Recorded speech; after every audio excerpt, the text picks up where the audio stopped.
almost half of your day runs on autopilot. Studies suggest around 40% of daily actions are habits.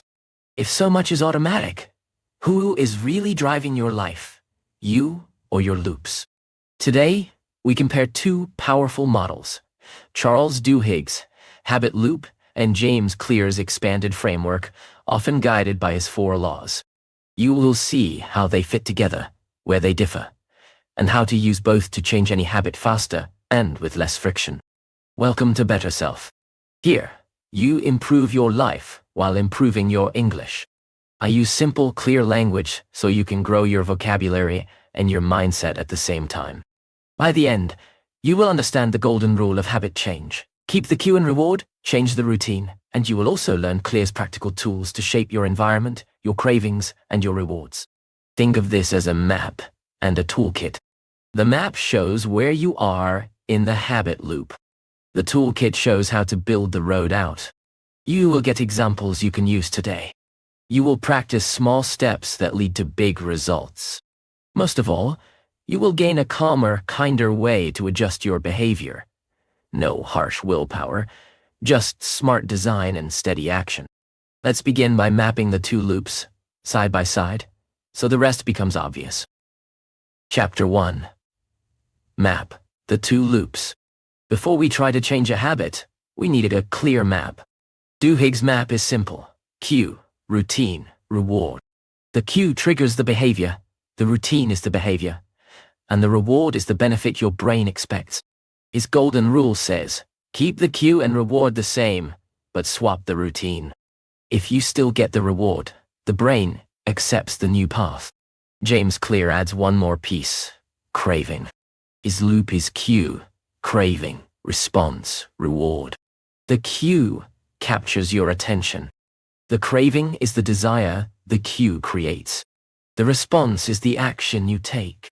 The reward satisfies the craving and teaches your brain to repeat the pattern. Clear then builds 4 laws around this system. Make it obvious, attractive, easy, and satisfying. Here is a quick scenario.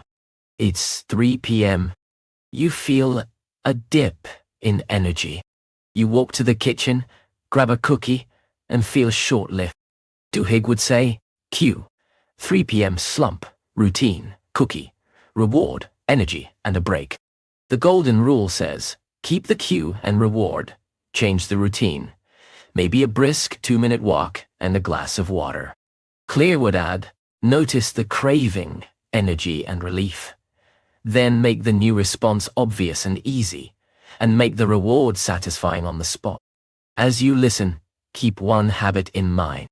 Map its cue, routine, response, and reward, or cue, craving, response, reward. This mental picture will guide every change you make. Chapter 2. Cues shape your day. Cues are the spark. They can be time, place, emotion, people, or a preceding action. You see your phone on the desk. The cue grabs you. Your hand reaches for it without thinking. 2 minutes later, you are deep in scrolling. That small object on the table shaped your next 15 minutes. Duhigg shows how steady cues lock in routines. Clear goes further. If you want a habit, make the cue obvious. If you want to break it, make the cue invisible. Environment design beats willpower, because what is near and visible is easy to start, and what is hidden is hard to begin. Try this simple shift. Tonight, place a book on your pillow. The cue greets you at bedtime. When you see it, reading becomes the next natural step. At the same time, charge your phone in another room. The old cue disappears. No cue, no routine. Another quick example. You want to drink more water. Put a full glass on your desk before work. That clear, visible cue will pull your attention all day. 1, 2, snack less? Place snacks on a high shelf in an opaque container. The cue fades. Ask yourself, which object, notification, or place pulls your attention first each morning? Move one helpful cue into your path, and move one unhelpful cue out of sight. Start with the easiest change you can make in 2 minutes. Chapter 3. Find the real craving. Why do we repeat the same routine? Because something inside wants relief or reward. Clear names it craving. We do not want the cookie itself. We want energy, comfort, or a break. We do not want the app. We want connection or novelty. The craving is the engine that drives the loop. Duhigg's golden rule works best when the new routine meets the same craving as the old one. If the craving is social contact, a walk alone will not replace a chat at the snack bar. But a quick message to a friend or a 2-minute hallway conversation might do it. Keep the cue and reward, but give the craving a better route. Try a micro-diagnosis. Next time you feel a pull, pause for one breath and ask, what am I really wanting here? Energy, calm, progress, or connection? Name it in simple words. Then test a new routine that gives you that same feeling with less cost. If the craving is energy, swap sugar for movement and light. If the craving is calm, replace scrolling with a slow exhale and a short stretch. If the craving is progress, set a 2-minute task and finish it quickly. A short story. Sarah always checked email at 10 a.m. She thought she needed to stay on top, but her true craving was certainty. She started a clarity check instead. She listed her top 1 task, wrote the next tiny step, and then opened email after 20 minutes. The craving for certainty was met, and the habit shifted. What craving drives your most stubborn loop? Chapter 4. Keep reward. Swap routine in. Here is the golden rule in action. Keep the cue and the reward. Swap the routine. Why does this work? Because your brain wants the feeling at the end, not the exact action in the middle. If the new routine delivers the feeling, the brain accepts the trade. Let's return to the 3 p.m. cookie. Cue, energy dip. Reward, a lift and a small pleasure. Keep both. Switch the routine to a sunbreak and a protein bite. Step outside for 2 minutes, feel daylight, drink cold water, eat a few nuts. The reward, energy, and relief arrives. Repeat this for 5 days. The loop begins to rewire. Another example.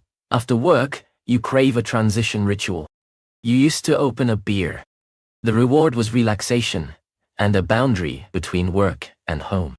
Keep the cue, end of work, and the reward, relaxation.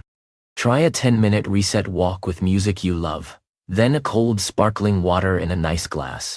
Same reward, cleaner routine. Make a quick template now. Write this line on a note, when I see cue. Chapter 5. Make good habits easy. Clear's second big idea is friction.